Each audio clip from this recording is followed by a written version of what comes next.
Hi everyone, I'm Butcher Dan, and today I'm up in the Cheviot Hills with farmer Ross Wilson. Hi Ross, how are you doing? Good, thanks, good. Thanks for taking the time to show us your farm. Today we're here to have a look at some of the produce that we're going to be getting off you in the next few weeks. Yep, yeah, no, good. We're looking forward to hopefully supplying you guys with some venison and keeping local food in the local area. So. Sounds good. So Ross, how long have you been farming here in the Cheviot Hills? Well, I've lived here all my life and farming here since 2002, since I came back from university. So yeah, pretty much all my working life anyway. So. Excellent. And you're not sick of it yet?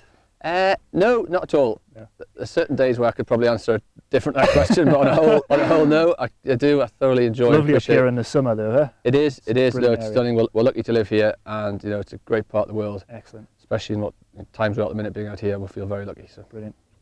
So Ross, the Cheviot Hills, absolutely stunning. Can you tell us some of the benefits that you get from the land here when raising livestock?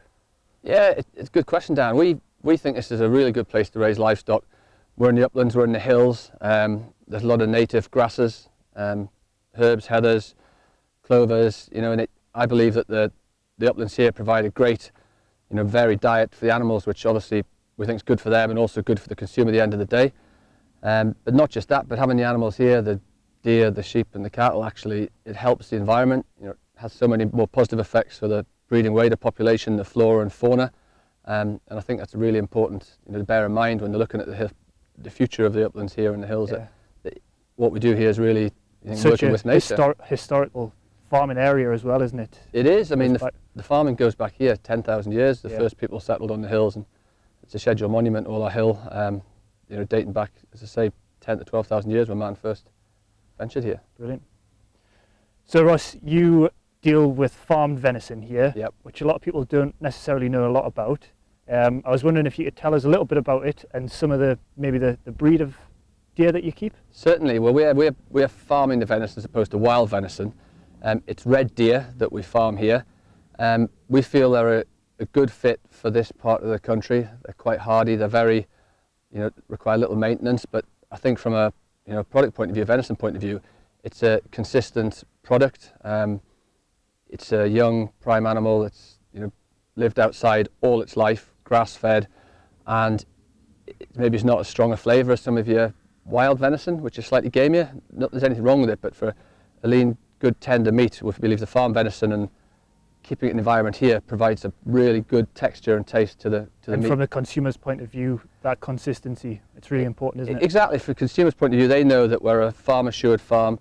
We've been audited and adhering to all our welfare standards.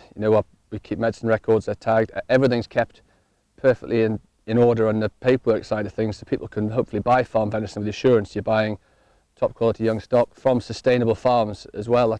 That's a key thing. It's important, yeah.